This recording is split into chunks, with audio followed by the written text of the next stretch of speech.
day. Welcome to the RHW Swim series. Something slightly different, someone slightly different from our usual neonatologist. Today, we have Dominic Fitzgerald, who's a respiratory physician from Children's Hospital in Westmead. So despite our best efforts, keeping our preterm babies alive, we still haven't worked out how to prevent and completely stop bronchopulmonary dysplasia or BPD. And all of us are, aware that what we have kept alive, the babies have kept alive in the ICU, have respiratory problems that don't stop with their discharge from our ICU. And they land up being looked after by people like Dominic, who has a completely different view of looking at lungs than we do. So I'm sure you all will have a lot of questions for him, and I won't waste much time in, crapping on. So if you have any questions while Dominic is speaking, please type them onto the chat pane. And hopefully we'll have quite a few minutes at the end for you to ask him some questions. So without further ado, Dominic, I'll hand over the reins to you. Thank you so much for your time today. All right, thank you very much, Julie. I'll just wait for the slides to come up. Share my screen, I think. Should be coming.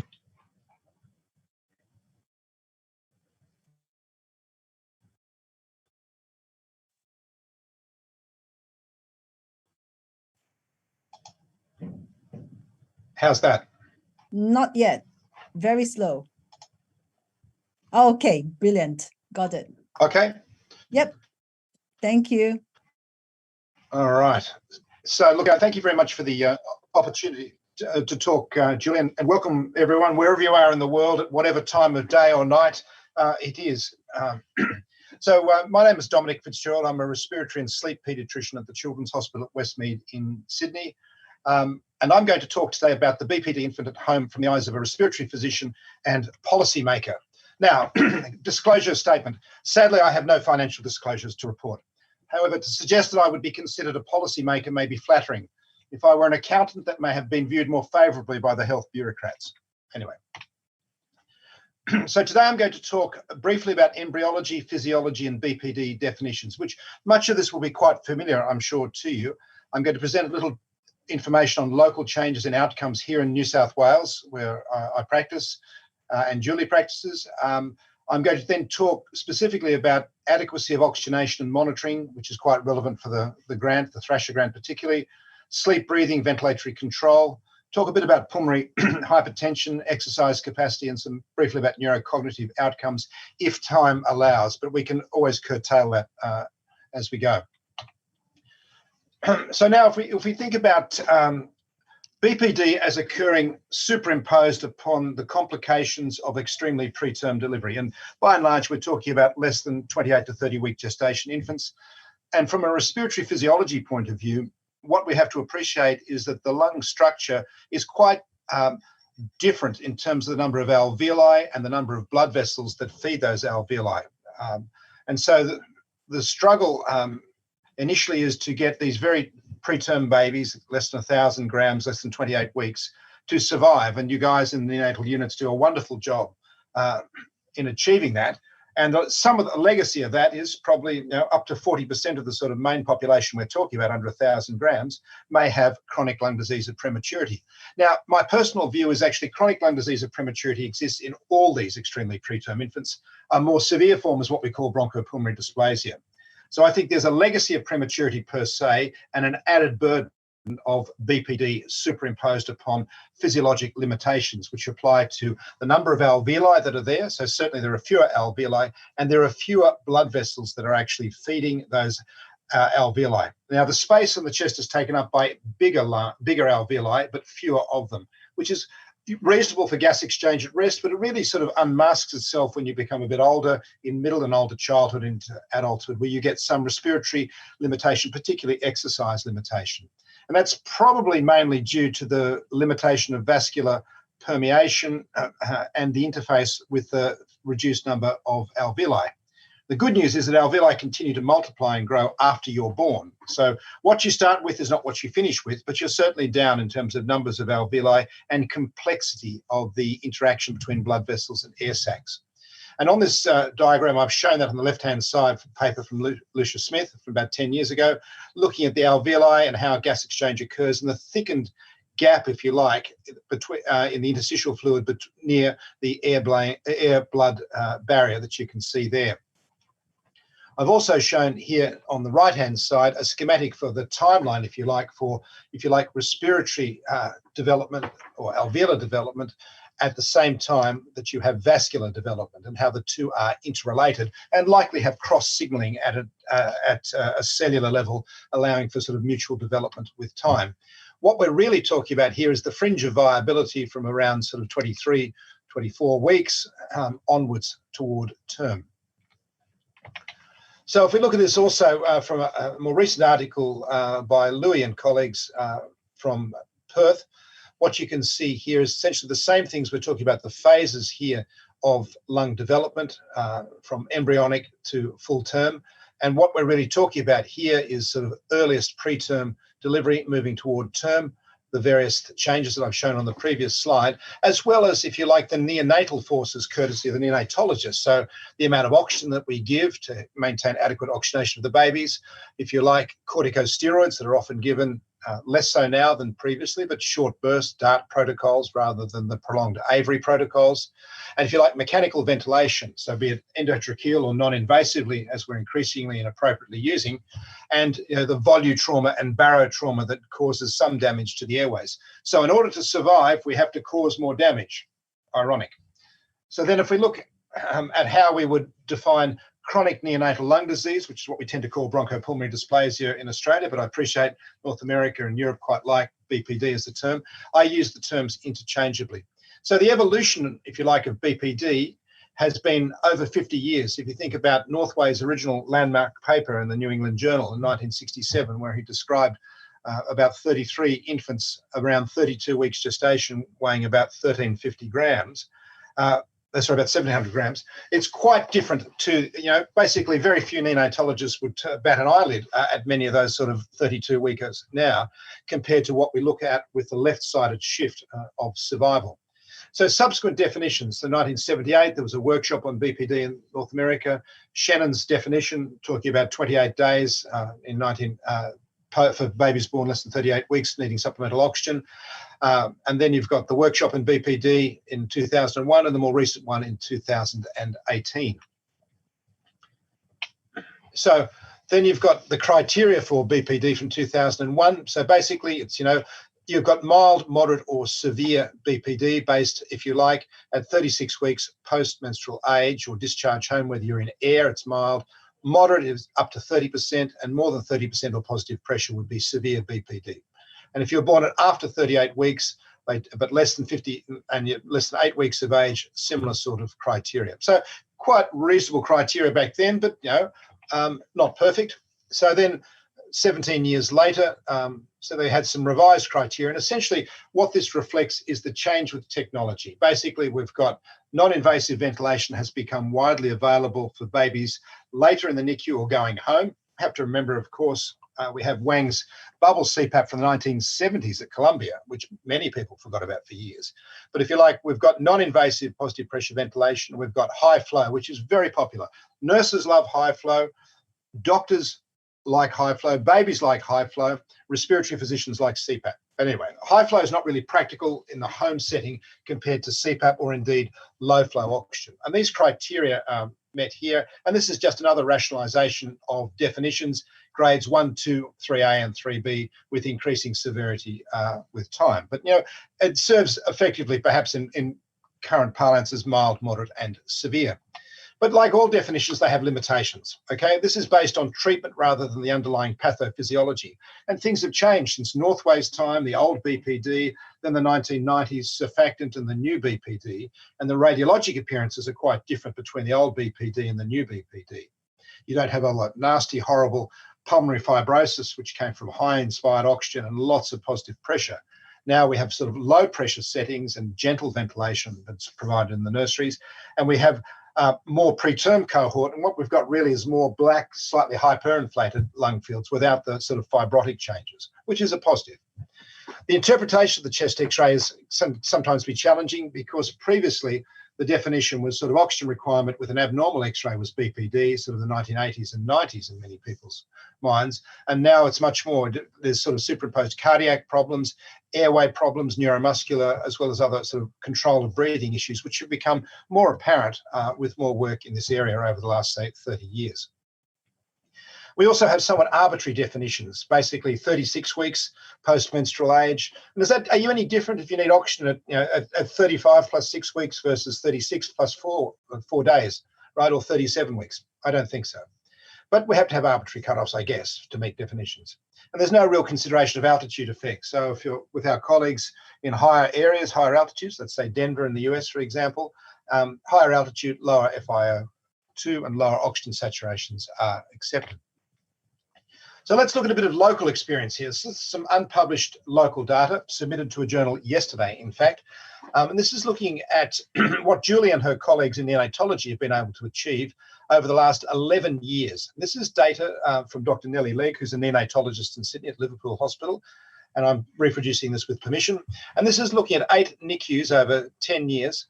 3,258 infants involved in this. These are babies born less than 28 weeks, but more than 24 plus 0 days. And so it's not the babies at the fringe of viability, the 23-weekers, which are relatively few in number in this cohort. And so what you can see is the change over time, percentages on the vertical axis, and across the horizontal axis, you've got the years between 2010 and 2020. And here are 4 things that we're looking at. This is basically respiratory management in the NICU. So the first one is intermittent positive pressure mandatory ventilation, the blue line. Basically went from 80% down to 60% over 10 years.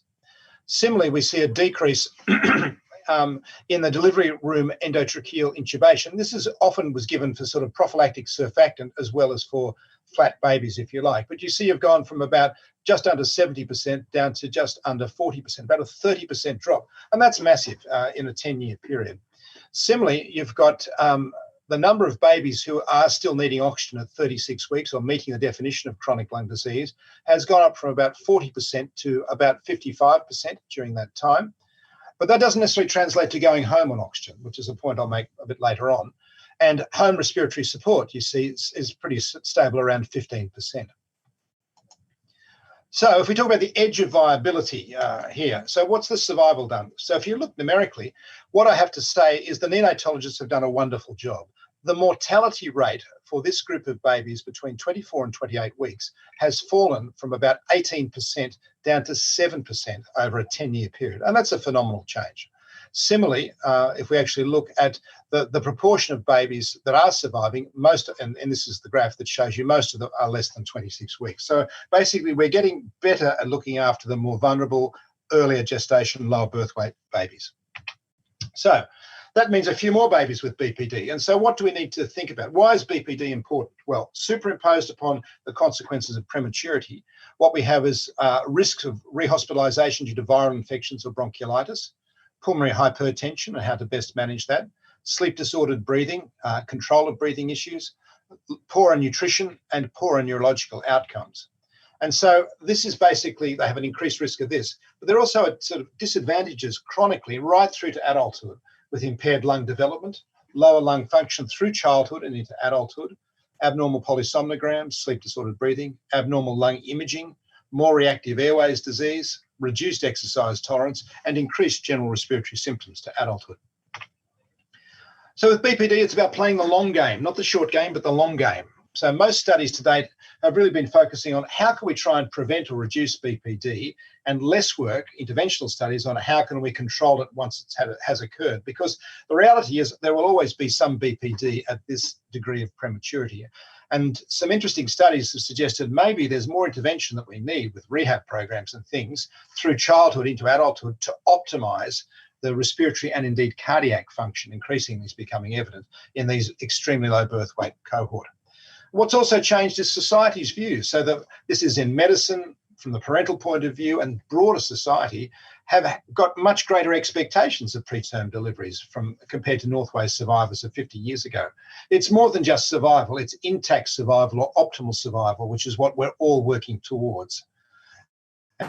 And so realistically, what we've got to think, this new BPD really needs to be seen as another, if you like, chronic, lifelong respiratory condition, which is evolving and resulting in another form of COPD or chronic obstructive pulmonary disease, and not just a static insult of preterm delivery and management. So how do we best manage these kids? Well, we need to work out what the optimal oxygenation targets should be. And to be fair, there's still not global consensus on this. We have a fairly similar pattern, but the thresholds are quite different. And a different threshold, be it, say, a saturation above 90% as opposed to 93 to 95%, has considerable expectations on resources available, how many kids go home on oxygen, the cost, and what it means for the individuals, for the babies, as well as the families, the care that's involved, and what the longer term outcomes will be. And all those questions are not still resolved. If we look at a couple of studies that have been done the last 20 years, one really prominent study, which was started here in Australia by David Henderson Smart at King George V in Sydney. This is the late 90s, I should say, and early noughties. This is the Boost 1 study. Lisa Askey was the first author on that publication from 2003. And what they looked at there in the nurseries was looking at the oxygen profile for babies less than 30 weeks gestation born. And at the time, they were looking at algorithms from 32 weeks onwards. And they were randomizing babies to an oxygen saturation target of 91 to 94 versus 95 to 98. And they compared them. And what they showed was there was no difference in growth, rehospitalization rate, grade 3 or grade 4 retinopathy of prematurity, nor major developmental abnormality, nor psychosocial measures of health. However, the issue, which didn't get a lot of highlight, was in fact the average oxygen saturation from memory was about, I think, 93.6% versus about 95.6%. So there's only about a 2% saturation difference, so not a huge difference. Anyway, people moved on, and the next sort of study from this group became an international collaboration, which was the Boost 2 study. And this looked at more preterm infants, less than 28 weeks, who are oxygen dependent, and they randomized them to a lower target, which was 85 to 89%, with a gap of 2% and another target for 91 to 95%. All was going swimmingly until they started to analyze some of the data, and they realized that those babies with a lower oxygen saturation target had a higher risk of death before NICU discharge, and the trial was stopped early. So, and that probably empowered respiratory physicians and sleep physicians like myself to think, yes, you need more oxygen, you're making these babies too hypoxic. So then a number of guidelines came out around this time. So there were the Australian guidelines. The first ones were 2008, and they were updated in 2020, and I'll come on to those later on. But then we had the British Thoracic Society in 2009, led by Ian Balfour-Lynn from London at the Brompton.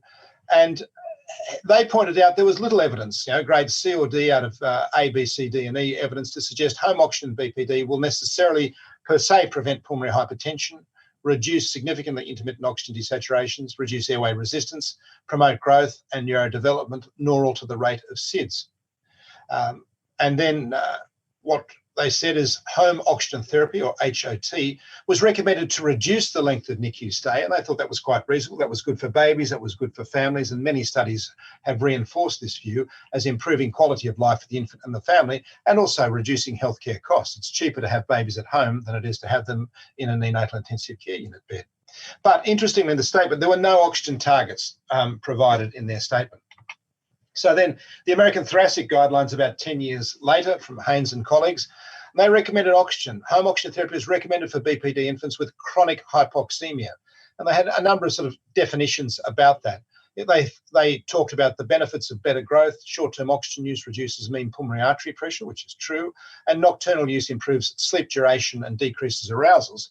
Mind you, one thing is babies also sleep during the day, and so you can have them well oxygenated at night, but during the day, particularly for young ones, when they spend arguably 16 to 24 hours a day in the first few months of life asleep, they're still getting a fair bit of hypoxia during the day with an approach of nocturnal oxygen alone.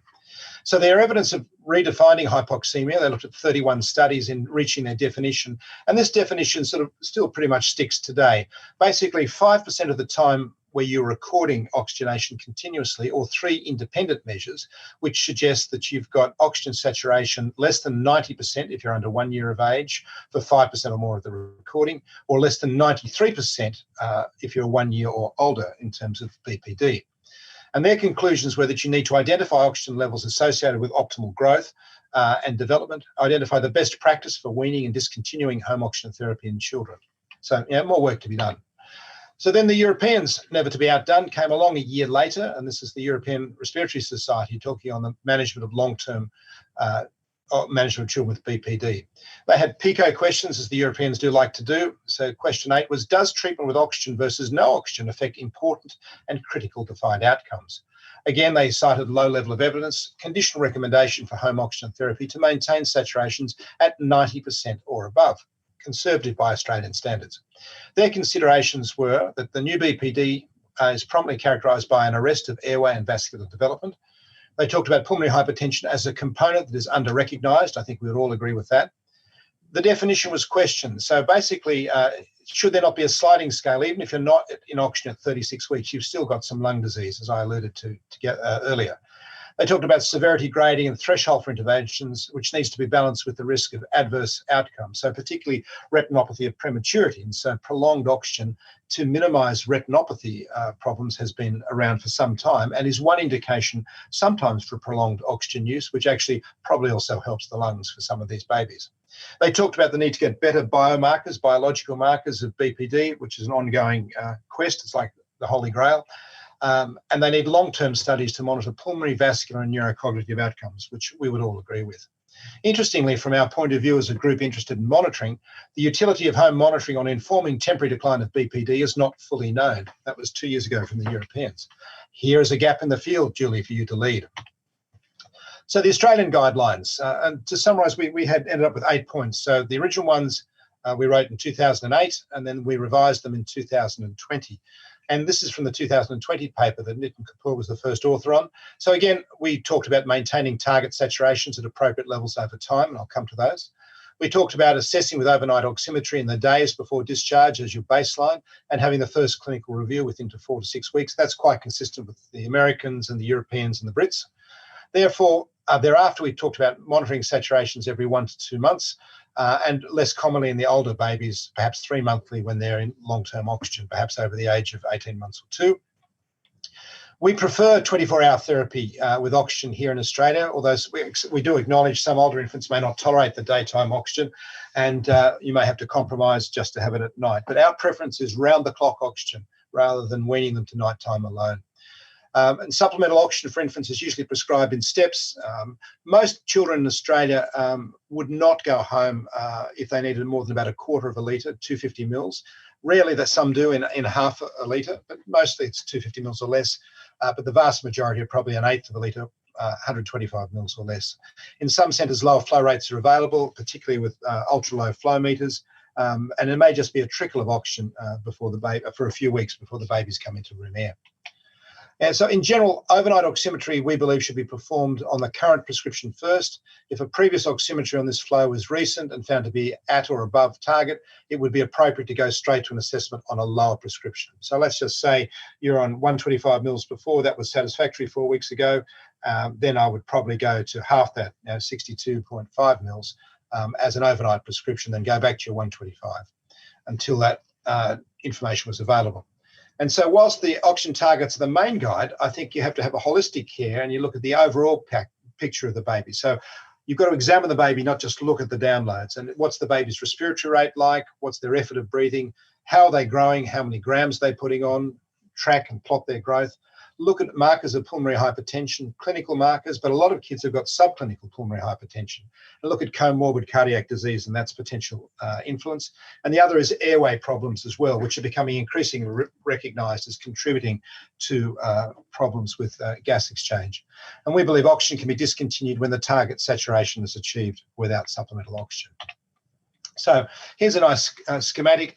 Our target is 93 to 95% oxygen for your average overnight, and less than 5% of the time with saturation less than 90%. So recently, a review article from the Brits was published in Paediatric Respiratory Reviews, and this basically talks similar to what I've mentioned. I think they talk about a similar approach. They think you should be assessed for pulmonary hypertension before you go home. You should have oxygen titration study with some oximetry before you go. You should have regular follow-ups with your clinicians, and talk whether it's nurse-led or doctor-led, but regular clinics that will follow the kids, and then look at what your targets should be. On the right-hand side of this slide, you can see what they expect. And so their saturation, they want the minimum mean saturation to be above 93, which is different to thorax and the 2009 BRIT guidelines, where they said above 90. And they said less than 3% of their time below 90%. So that's even a bit more conservative than we are in Australia. Interestingly, they introduced the oxygen dissociation index, which is the number of times per hour that you drop your oxygen by 3% or more from your current baseline. And so they've got some normative data in there for what they would expect at like early term infants, post term at 4 weeks, etc. And it basically goes down over a 4-month period from about 35, like once every 2 minutes, down to about once every 10 minutes, having a drop by 3% or more. And that's useful data because that comes up in some other studies, people asking about the relevance of this. Although, to my understanding, it doesn't necessarily correlate with longer term outcomes with retinopathy or pulmonary hypertension. So what about monitoring? So look, good work from the US by Rain and colleagues, I think from Boston. There were 9 centres in this study, which was remote home oximetry, RHO study. They published a couple of years ago in Paediatrics. They took an open, unmasked study, a randomised controlled study of 196 infants discharged in home oxygen at less than or equal to 36 weeks gestation. Their standard management consisted of monthly clinic visits with in-clinic weaning attempts. So you're awake 20 minutes maintaining a SAT of 93%, or and then at your next decrement, dropping your oxygen levels. You'd wean by 50%, and then you would go to air awake and oxygen during sleep, which is a North American view. That's their practice. Their intervention, which was added on top for about half these kids, was to get home oximetry downloaded every 4 to 7 days, so once or twice a week, between clinic visits. So 97 kids were in the intervention group, which was the added RHO on top of the standard care, and a similar number, 99, were in the standard care. A brief sketch of these kids. So they're about 27 weeks, weighing about 930 grams, 60% male, 60% Caucasian, 90% singletons. They were ventilated for about 3.5 weeks. They're on CPAP or high flow for about 5.5 weeks, low flow for 4 weeks before discharge, total NICU stay of 100 days, which would take you to about 2 weeks of corrected age on average. Their primary outcomes were duration of home oxygen therapy, parent-reported quality of life, and determined safety outcome measures. Change in weight, which was similar between the groups, and adverse events within 6 months of home oxygen discontinuation. So from the same paper, here we see the study group. Basically, they showed that the remote home oximetry was useful. It would reduce your oxygen therapy by about 3 weeks. And they looked at different ways of starting. Some were on nocturnal oxygen only, or at less than or equal to 125 mils. Some were in 250, and some were in 500 mils when they went home. They showed a significant difference. What is interesting, though, is the babies who were in the intervention group actually went home a week later from hospital. So they were a week older when they started. So in actual fact, you might say the net difference is 2 weeks of faster weaning oxygen with the remote home oxygen program. Either way, you could say that's if it saves some time in hospital, but also if it gets babies home faster and safely, then that's got to be a good thing. On the right-hand side of the slide, you can see the receiver operating curve, which shows that basically it's pretty much superimposed. This is the time from NICU discharge for the portion or the percentage of the population weaned. And you can see they basically look pretty similar. There's no huge differences there, but a slight advantage, at least statistically, for faster weaning for the intervention group. And here's the pre-weaning and 3 months after weaning, and so the change in sort of interventions, standard care for the parents' quality of life recording. And basically, things got better with time, but there was no difference which arm you were in. So it was non-inferior to have the home monitoring. It wasn't too intrusive for the families. The parents liked it. And with time, basically, life improves. When you take a prem baby home, you're very nervous. You get used to it, you get better. And over time, that was showed in the scores that improved in both groups, and they were not different. And the adverse events were less common in the intervention group. So all events basically, if you look at it, are significantly different, basically about 50% fewer events, all events. And whether they were serious ones like hospitalisation or milder ones, there was a difference pretty much across the board in favour of the home monitoring intervention group. So then if we look at a second paper from this study, and this compared the utility of a subset of these 200 kids, roughly half of the kids who 50 to 60% had home oximetry when they got a sleep study before they went home. So this was to look at the utility of how comparable would doing a sleep study before discharge be to actually doing just oximetry. And essentially they did a Bland-Altman plot that showed concordance, really quite acceptable concordance of data in terms of the oxygen profile and the time spent less than 90%. And their results were in agreement in 96% of cases. Now that would be an absolute godsend to neonatologists, because a bane of neonatologists' life is having to wait for sleep studies and things like that. Now, sleep studies are expensive, not universally available, and can show things that neonatologists don't want to see, like recurrent desaturations, more work of breathing, things that neonatologists fear, but respiratory physicians are more comfortable with. So I guess the important thing is oximetry is a good thing, it's a good baseline, and it is as good as sleep studies for rudimentary data, which I think is enough for a broader rollout and to justify home oximetry as being quite a reasonable intervention. But is this news? No, it's not. So basically, higher oxygen saturations in BPD, what we want to know is, if you increase the oxygen level, will that improve the quality of sleep? People are quite worried about it. So if you have lots of fragmented sleep, you keep waking, you have lots of arousals, that tends to reduce the amount of REM sleep. REM sleep's important because this is the time when you actually lay down your memories. So learning and development may be an issue.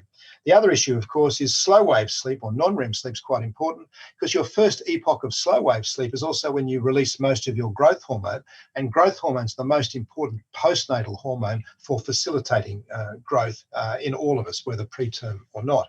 And this is a study that we did in a limited number of kids, and this is looking at oxygen profiles with sleep studies, shock horror, in babies just after they were discharged, usually between 4 and 8 weeks after they left the NICU. And this was done in the 1990s, about 20, well, in fact, it was done about between 1992 and 1994, so nearly 30 years ago. So what is old is not necessarily forgotten. Anyway, what we showed is that an oxygen target above 93 was as efficacious of a target above 97. You had similar sleep architecture. Okay. We had an opportunity to see what's the normal respiratory rate. And so we had groups with BPD versus PREMS, and the difference in respiratory rate was quite marked. So we have some controls where their average breathing rate was about 31. You increase the oxygen, you could drop their respiratory rate by about 3 breaths per minute, as opposed to PREMS with BPD. They were breathing about 50% faster at about 47, and you could drop their breathing rate by 5 to about 42. So it's still about 50% faster in terms of their breathing rate. And you can imagine that's 50% more calories potentially you are burning just for breathing to maintain gas exchange. And I looked at the heart rate. The difference was sort of 2 to 4 beats per minute in current level or higher levels of oxygen. And the saturation profile differences weren't great there between your current level and higher oxygen levels. And it didn't adversely affect your carbon dioxide. We also looked at growth in these babies, and we divided up our BPD babies into subsets, those with higher respiratory rates, which was 45 and above, and those with a normal respiratory rate, which we had as 40 or less, and we had some controls, and their breathing rates were in the normal range again. I think they were all about 35 or less. And we actually looked at their sleep over time, and we showed that over time, between early infancy at about a month corrected age versus 6 months corrected age and 10 months corrected age in small numbers of babies, that basically the sleep architecture improved, matured, but didn't change a lot between groups. If we looked at subsets here, we actually looked at infants with high respiratory rates, normal respiratory rates, and controls in early and middle infancy. And here we also had late infancy for the BPD kids. And basically there weren't huge changes or significant changes. We showed that babies' sleep efficiency improved across the board for your PREM babies. Your term babies had similar sleep efficiency. And so the take-home message for this is sleep is important, but not dramatically changed if your saturation is 93 or higher or closer to 97% when you go home. In the interest of time, I'll push on. So some more recent data, and this is from the Los Angeles group, Sally Davidson Ward, Tom Keen's group previously, and they did sleep studies in a whole lot of babies, which they had they did nap studies because they like daytime studies, quite appropriately because babies sleep during the day and at night. And they had about 3.5 hours data on babies who they described as having BPD that was mild or moderate in about 22%, or severe, which they had in the remainder. And what they compared is their gestational age. So these were 27-weekers weighing, as you can see, they're about 760 to 800 grams. And they wanted to compare their sleep study results on a number of things. Their respiratory rate, here again, their tachypnea, and these are all the babies sitting about 56 or so, which is similar to our high respiratory rate babies I described before. Again, heart rate's about the same, about 140s. Ours, I think, were about 146, coming down to 142. And then 20% roughly had pulmonary hypertension, which is similar to many studies in terms of documented pulmonary hypertension based on criteria we'll come to later on. They also looked at the apnea indices in these kids. They looked at the obstructive apnea index of about 5 per hour, so 6 versus 4. In the central apnea index, about 3 pauses per hour, and the oxygen desaturation index. And now that's quite high. There's 15. Remember, we're talking about the other group would have had similar sort of numbers from the UK. Everett's paper had suggested went from sort of 35 down to 7 over the first 4 months. So again, this is data from the US that's consistent with the UK data, which is good to see. And they also talked a bit about hypoventilation, but found that was rare in their cohort. So their conclusion that about 70% of babies had an alteration in their prescription for oxygen based on the fact they had a sleep study. One of these sort of babies, or a small number of babies, they found a control of breathing issue, but most was just your standard BPD. And they pointed out that these findings had not previously been described in this patient population. Could perhaps challenge that. But it was a useful study to actually show large numbers and the utility of a sleep study. But I think I present this also thinking about Rain's paper before from the monitoring and 50-odd babies having sleep studies, showing that I think oximetry is reasonable if you know what your control of breathing is like. And I think the immature pattern of breathing can become evident. It's usually picked up by this stage by the neonatologists or the respiratory and sleep physicians. A nice review paper was published by Mammal and Kemp. Kemp's also the editor of Pediatric Pulmonology currently, and looks about the immature ventilatory control. So it looked at maturation. This is a review paper described quite nicely, I thought, the maturation of ventilatory control and the intake of oxygen, which is described basically to maintain your uptake of oxygen and your expulsion of carbon dioxide to maintain homeostasis and balance. They talked about the role of peripheral chemoreceptors, central chemoreceptors, and neuronal groups in the pons and medulla, how they mature at different rates, which can be influenced by hypoxemia that you have within your environment. So you have, if you like, the pattern of breathing generated internally by your brain and brainstem receive information from the chemoreceptors, but it's going to be influenced externally by your oxygen and carbon dioxide levels, and that in turn is influenced by what your target levels are. So in fact, making babies a little more hypoxic in the nursery in the near-term babies may actually adversely affect the if you like, the maturation of these central respiratory drive centers. So rhythmic breathing originates basically with a complex sort of central pattern generators that you have basically, we think, in the brainstem. But the way we can change this and recognize it is important, because a small subset of babies will have lots of central apnea and periodic breathing, which can be recognized in the nursery with your continuous monitoring. But it can be, and so it's one reason why babies just otherwise seem well, they're sucking well, but just don't seem to wean from oxygen. It may be because they're having dips during particularly REM sleep or transition to REM sleep with periodic breathing that might be more than 10% of the sleep time, which we accept as normal at term. So in their paper, they also said it's not clear how much parenchymal lung disease is present among infants at around 36 weeks who've been weaned from supplemental oxygen. Again, this goes right back to the 80s and 90s when they talked about BPD being oxygen requirement with an abnormal X-ray as opposed to oxygen requirement with a normal X-ray.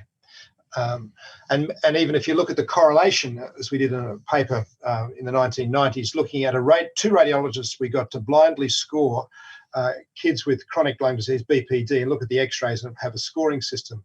And randomly, I threw in some term infants with normal chest x-rays as well, which were some actually were scored abnormally as well. What we found is stick with the one radiologist you know, because we had two very experienced radiologists, and when they looked at the same x-rays, one scored it about 2 points higher than the other, but they were consistent across the range of severities. So stick with the people you know and trust. And many preterm infants receive caffeine for apnea of prematurity, and that's got many benefits, not only drive, probably diaphragmatic contraction, but it's usually weaned at about 34 to 36 weeks. And certainly I know coming and seeing, when I see some babies in the perinatal centres where they just can't wean the oxygen. Not infrequently, they've got a significant amount of central apnea. So often we would continue the caffeine a bit longer to see if this helps with the maturation. And generally they grow out of this over time, but they may need some prolonged low flow oxygen for their drive rather than their parenchymal lung disease. So often they have periodic breathing and sigh central apneas and prolonged central apneas with dips in oxygenation, and we've shown that before. So now look, if we talk briefly about pulmonary hypertension, I don't know, Julie, can I ask you, I've not got questions on my screen. Do you want me to pause for some questions before I talk about pulmonary hypertension, or just keep going? No, keep going. They can type the questions on the chat pane. Okay. All right. So pulmonary hypertension in BPD, it's a significant cause of morbidity in very preterm infants. It's linked to BPD, but can occur in preterm infants without BPD. And I think that's a key point. It's not just the severe BPD kids that have the pulmonary hypertension. So I think you should have a high index of suspicion. My personal view, and indeed in our position statement, is that all babies going home on oxygen should have an assessment for pulmonary hypertension. An echocardiographic assessment is what we would suggest, not a cath. We would not be advocating that, and not an MRA, which would be fantastic if you had one in your unit, but we don't. And the reason why we want to know about high pulmonary artery pressures is this increases the strain, the afterload on the right ventricle. And what's increasing, and it basically can cause some ventricular remodeling. And we know from other studies that the right ventricle, and indeed probably the left ventricle, are also abnormal in the very preterm infants. And they remain abnormal to adulthood, with a study that's recently been shown to demonstrate that. So there's RV, right ventricular dysfunction, and poor cardiac output is part of the spectrum of BPD.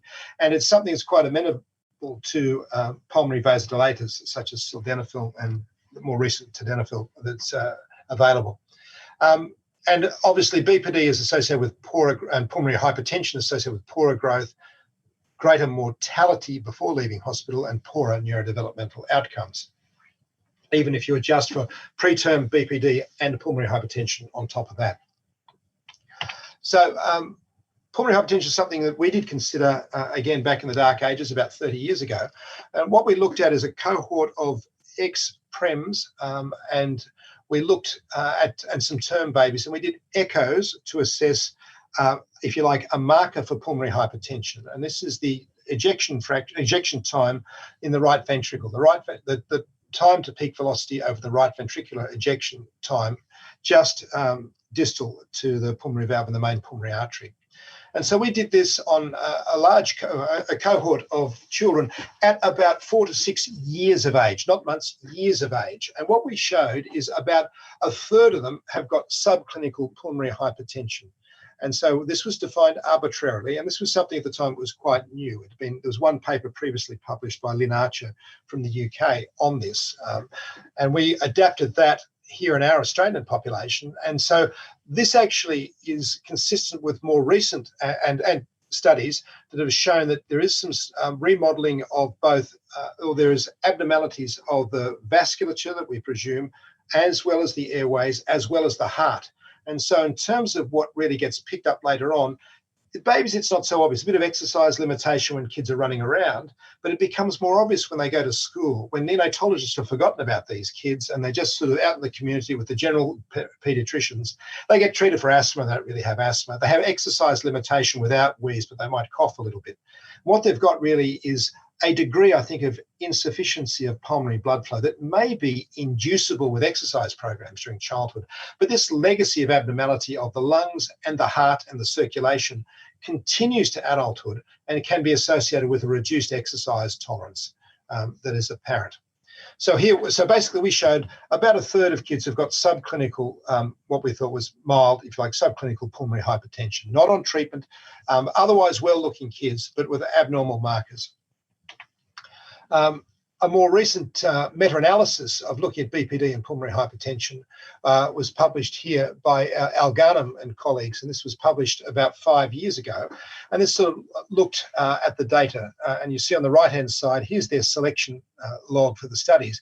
Basically, they whittled it down out of studying with about 329 papers. They came down to 16 papers to inform the judgment. And essentially, they showed that basically pulmonary hypertension was there, and basically your risk factors were more apparent if you had more severe BPD compared to milder BPD or no BPD. And you'll see in table 2 here that basically because your odds ratios all cross 1, these were not statistically significant, but basically if you got moderate to severe or severe BPD, you had a higher odds ratio from these pooled data of having pulmonary hypertension. And when they wanted to look at the growth parameters as well, between those with BP, the outcome was BPD with pulmonary hypertension versus BPD alone, trying to work out what was different. You were more likely to be born and have a weight less than the 3rd percentile. And if you look actually at the number, your birth weight was lower, as you might expect, in the different studies. And so here, what you can see, the one difference here was the mortality that you had prior to discharge from NICU. If you had pulmonary hypertension, you were more likely to die here with a significant odds ratio, which is approximately 5 times greater, between 2 and 13 were your confidence intervals. But again, the duration of hospitalisation was not significant, and the duration of oxygenation also not significant, and the need for home oxygen didn't reach statistical significance. The p-value was approached significance. There were 2 of the 3 studies, but 1 clearly not. So then if we talk about chronic pulmonary hypertension in premature infants, this was looked at a nice study from a workshop in the US published in the Journal of Pediatrics, and Steve Appen has always been a leader in this field. We should acknowledge his work in this area over many years. And he and others in this group talked about echocardiography, cardiac cath, cardiac MRI assessment, as well as CT scans, and talked about different ways of assessing high-risk children.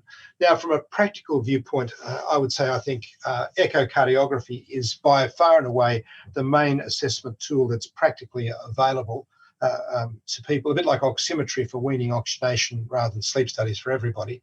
And in a select subgroup, which would be those that they've said in the statement would get a cardiac cath or an MRA study. And sometimes it often depends on the relationship you have with your cardiologist in the centre that you're at. Some are somewhat averse to doing caths unless there's really clearly a cardiac problem, and that often takes a bit of subtle negotiation. So weaning off supplemental oxygen. So this is sort of art versus science. The general aim would be to wean SATs having a median SAT between 93 and 95 and less than 5% of the time less than 90. We assess regularly, which is probably monthly, if not more frequently, depending on the resources you have. We decrease or increase as needed and consider the regulator flow that the babies have. And we consider early comorbidities as considerations in the rate of weaning oxygen, particularly the pulmonary hypertension, the growth, and periodic breathing. So, Julie, we have about 10 minutes left. Would you like some questions now, or do you want me to keep talking about exercise and things? Because this is a nice sort of break, potentially. Yeah, or what would you? I think there's quite a lot of interest on inhaled steroids, Dominic. Maybe in the last 10 minutes, you could attack that and provide us with a pathway for going home for these kids. Okay, all right. You want to take the questions on inhaled steroids first? Yeah, why don't we do that? So just let me see if I get my chat Okay, here's the chat screen now. So I've got that up. Yeah. So there's one from Fanny, right? How to know which kid to start inhaled steroids on. One from Stuart Burt for inhaled cycloside for maternal instead of Dex or betamethasone, sorry, for antenatal lung maturation. And one from Manbia, who wants to know whether you think postnatal inhaled steroids or postnatal steroids will be impacting on the baby's growth and vascular development. Okay, And all right. So in we'll turn, move on to Shupada for a dodgy one. Yeah. Okay, so they're all dodgy questions, Julie. No, They're all dodgy questions. Very good questions, guys. They are excellent questions. That's true. So look, my view, I differ from the neonatologists. Some neonatologists love inhaled steroids to try and lessen the severity of BPD. The evidence for the advantage of inhaled steroids as opposed to systemic steroids is limited in terms of affecting the outcome. It's like the use of diuretics. You know, diuretics can probably get you out of oxygen a little bit faster, but the need for chronic diuretics is probably overstated, and I think diuretics are overused in BPD. I think that inhaled steroids are often seen, it's a bit of a panacea. I think neonatologists like it because you feel like you're doing something and you're not giving those nasty systemic steroids with all their significant side effects. But whether they do enough to actually change the inflammatory milieu in the airway, whether they get far enough down, because the real problem is right down in the small alveoli. And as we know, that inhaled steroid, not much of it gets down. Most of it goes to the large and medium airways, doesn't get to the small airways anyway. So I'm not I think if you need steroids, I think you probably need a DART protocol. And the babies I would have on inhaled steroids, or really off-label, I do use the combination of inhaled steroids and long-acting beta agonist combination. So fluticasone and salmeterol, is in the babies with recurrent, if you like, viral-triggered wheeze or persisting wheeze. And you want to make sure that they don't have airway malacia, that as tracheobronchomalacia, which you're misinterpreting as having reactive airways disease as asthma. But if there's definite wheeze with what you think is a normal airway, there may be a role for a trial of inhaled steroids, particularly in the cooler months of the year if they're quite reactive in their airways with lots of wheeze. But I see the subset of kids getting lots of wheeze as the ones to give the inhaled steroids to. Now, there are growth implications for inhaled steroids. In fact, for asthmatic children, we know there are 3 studies that have been done in asthmatic children who have inhaled steroids. So we're talking about kids 5 to 13 years of age, full term, not prems. These are otherwise healthy kids with asthma, generally atopic. If you give inhaled steroids, say at a dose of fluticasone 125 micrograms twice daily, you for a 4 or 5 year period continuously, your final adult height will be reduced by about 1 centimetre if you're a boy and about 1.5 centimetres if you're a girl. Now, there are not good studies looking at longitudinal growth in prem babies or early childhood. They did a lot of study about 15, 20 years ago about what was called nemometry, which is measuring bone growth and bone length. And they did show an impact of inhaled steroids on that. So one could infer even the use of inhaled steroids in babies and young and toddlers may potentially have a growth impact. So some is absorbed, but obviously far less through the inhaled route compared to the oral route. So I think if you're serious about wanting to try and wean oxygen, I think you give a 10-day DART course, particularly even if you're near term. I do appreciate the sensitivities about an increased risk of cerebral palsy when you do give steroids. And that's usually, if you look at Halliday's meta-analyses, that really is between 2 and 4 weeks. I am more comfortable with a DART burst toward term than I am, say, at 26 to 27 weeks post-menstrual age, but sometimes you need it for the babies to survive. So that's the inhaled steroid question. The second question, I think, was about cyclophosphamide for mums as opposed to betamethasone injected, I think, from Stuart. And so I think I haven't seen evidence that is good. I don't think the dose is sufficient. And I think certainly for lung maturation, you need a big whack of betamethasone, ideally 12 hours before delivery. And we've become much better in the developed world at giving mothers antenatal steroids. The original work was done in the 1970s and 80s by Mort Ligand in New Zealand, who showed that antenatal steroids were very important for triggering lung maturation. And now in most developed countries, you would get steroid cover probably on 80% plus of women who are at threatened premature labour. The other 20% are probably because women come in and just deliver precipitously. They may get an injection, but it might only be an hour or two before the babies deliver. And so that's arguably probably not going to make much difference for steroid maturation. So no, I would go with systemic betamethasone, not cyclesinide. But if there is a study I've missed, please let me know. Yes, impact of postnatal steroids on babies' growth, vascular development, especially for babies needing multiple courses. Yeah, we tried to look at this in a paper written by Lucia Smith, which was published in our group in the Journal of Pediatrics and Child Health about 2011 or 12. I've not mentioned that in today's list. But what we tried to look at whether the cumulative dose of steroids in the neonatal unit was associated with outcome later on. And the answer is no. It did not seem to change what your lung function was at age 10 years. Roughly, if you were born in this cohort of Lucia Smith's study, basically your lung function was an FEV1 of about 83% predicted, and a normal value is 80% and above. And we had term controls that were 93%. We actually got, and we showed that the steroid dose that you got for a prem didn't affect what your FEV1 was, nor did it actually affect your exercise tolerance. So I think we found that somewhat reassuring. And that there were no seemingly long-term problems. But certainly steroids can have an impact upon vascular development, well aware of that, but it's trying to find better anti-inflammatories, because really what BPD is, it's an inflammatory condition. The tool we've got is steroids, which is a fairly blunt tool. What we need is better anti-inflammatories if we can't stop BPD. I mean, the one big thing we can do to reduce, if you like in a global sense, to reduce preterm delivery is stop women smoking. If we were to stop women smoking in pregnancy, you would reduce the number of preterm deliveries by about 10 to 20% worldwide. There's a nice paper in Lancet by Jasper Breen about 5 years ago, I think, that mentioned that. Now, sorry, the next one. Sorry, Yeah, what's your so opinion about? these two questions are really, really important for us because we have, what I wanted to ask you if we had time was what the pathway was to prevent pulmonary hypertension in kids that go home with BPD who didn't have pulmonary hypertension when they left us, right? But we'll give the floor to Shripada on bosentan for pulmonary hypertension and BPD. Shripada, if you're still there, can you clarify whether it's early or late pulmonary hypertension you're talking about? Yeah, thank you, Julie. Thank you, Dominic. I think it's an excellent presentation. Yeah, my question was about well-established BPD, wherein we have tried all options, including the steroids, and the baby is still struggling. And we are struggling with pulmonary hypertension as well as BPD. And sildenafil, sometimes it works, many times it does not help. So in those situations, whether ETRS may be considered.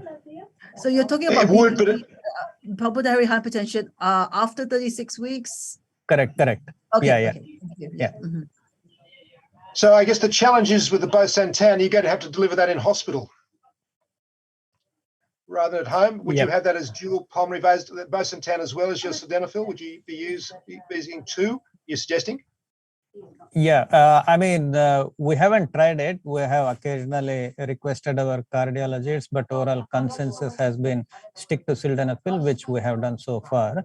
But in many situations, even with sildenafil, the baby is still in the hospital with significant BPD, no improvement. In such situations, as a rescue therapy, whether ETRS so I think bosentan is something which the cardiologists haven't warmed to greatly. Certainly, I know from recently David Yusuf's returned from, I think, 2 or 3 years in Edmonton. He's rejoined the kids hospital here at Westmead, and he's actually a whiz. I don't know whether he's online, a whiz about pulmonary hypertension. That's his thing. No, I'm not sure whether he couldn't make it today, sorry. Yeah. So David's a breath of fresh air, someone who's come back, and he is enthusiastic about that. And I'm going to tap into his expertise and try and engage him in some of these more complex kids. Look, this is rare that you've got such severe pulmonary hypertension that's going to preclude you from going home. We should bear in mind that oxygen therapy is also part of the therapy for this. And the natural history of the pulmonary hypertension is to improve with time. And I think that's probably why a more conservative approach has been taken by the cardiologists. So just be patient with, optimize nutrition, give optimize oxygenation, use sildenafil. If you're worried, you could try, of course, a DART therapy for steroids, meaning that you might improve the parenchymal lung disease, which might improve the forward flow with your vasculature as well. Bosentan is not something that we've used regularly here. I can think of one or two really severe kids that have had it for a while, but it hasn't made a huge difference, to be honest. And that's anecdotal evidence, not trials or anything else like that, would be my comment. Yeah, thank you. Thank you very much. Sure. Thanks, Shupada. All right. Maybe we have time for 2 more questions from Evelyn and Gayatri, and maybe bring you back for part 2, Dominic, because we have a lot of questions, it sounds like. All right, Evelyn's got a very, very, very pertinent question for us. Okay, Evelyn, over to you, if you're still there. Yeah, I'm there. Thank you, Julie. I was just wondering, we fairly frequently find infants that, when we ask the cardiologist to do an echo more thoroughly than what we normally do as clinicians, bedside echo, and there's no overt signs of pulmonary hypertension, but maybe a little bit, but not not obvious. So much so that he would say, not overt pulmonary hypertension, but still we struggle to get them off oxygen or high flow. Is there a role in just sort of a trial of sildenafil just to see whether we can contribute a little bit to getting them off? Look, if the cardiologists were here, they would be scathing that anyone would ever challenge their pronouncement. I think you've got to bear that in mind. I know that because my son's becoming a paediatric cardiologist. But I think probably no is the answer to that. If there's no objective evidence of pulmonary hypertension, it's probably not going to make any difference. That would be my impression. Okay, thank you. Yeah, sure. Next, is there any role of pulmonary vein stenosis and management of BPD long term? Look, really, really rarely will pulmonary vein stenosis come up. And I think that's where if you've tried everything, you can't find anything else. And it's not always going to be readily apparent on an echo. And this is where you're going to need either a CT angio, probably is what you're going to get first, rather than a cardiac cath, depending on your relationship with the cardiologist. So yes, there may be a role, but that's really, really small print, I would say. It's not something you go racing for straight away. But yes, it would be perhaps with disproportionate pulmonary hypertension that you may have for these kids. You just can't work out why. Okay, and before we let you run, can you tell us, do you think every BPD child needs a sleep study before they go home? Look, I have to say, the answer is I don't think so. Look, even though I do sleep studies, Julie, I love sleep studies. It should be a rite of passage, you could argue, like a chest X-ray. No child should leave hospital without a chest X-ray, just in case they've got a CPAP. But no, seriously, I don't think they all need sleep studies. I would see, and in fact, in the position statement, we didn't suggest that. We suggested oximetry. I think sleep studies have a role if you're having challenge in weaning from what you would expect with BPD, or if you're, so that's a subset of kids where they're providing a difficulty where you could get a sleep study. The other one would be perhaps after they're in room air, if they're not doing so well, is there something else you want to pick up? Now, one must bear in mind for the prem babies, there's a higher rate of neurodevelopmental delay, probably hypotonia as well. So you might have an upper airway obstruction component, particularly if you're a bit older and you've got adenoid growth as well and or snoring. So I actually ask sleep questions of even BPD for infants. Does your child snore? Are they mouth breathing? Do you think they stop breathing during sleep? Those 3 simple questions can give you some idea if you're not sure, because adenoids can be there from 6 months of age and they can be quite big. So mouth breathing would be a hint. But also the babies with slightly reduced tone. So a lot of the ex-prems are a little bit slower in their motor development. So if you think they may have lower pharyngeal tone, which might only be apparent during sleep, so they might have some desaturations in sleep, and they may be amenable maybe to an adenoidectomy, or dare I suggest even a bit of CPAP as things to consider. So I'd say sleep studies are important in a subset, but not for the majority. But adequate assessment of oxygenation is important. Very important. Thank you. All right. Unfortunately, we're out of time. Maybe we'll bring you back for part 2, exercise tolerance and what to do after they go home. Dr. Fanny from Changsha will be in touch, I'm sure, for another workshop. She's already texting me. So unfortunately, we have to log off now. But Dominic, excellent talk. Thank you so much. My pleasure. And if you're okay with it, we'll post a recording online. But we'll check it first to make sure everyone's well behaved in the background. Okay. All right. Well, thank you very much. Thanks for the opportunity, Julie. Thank I'll you. look forward Thank to. you for your time. All Okay. right. See you, everyone. Thank you. Bye, Bye. everyone. Bye.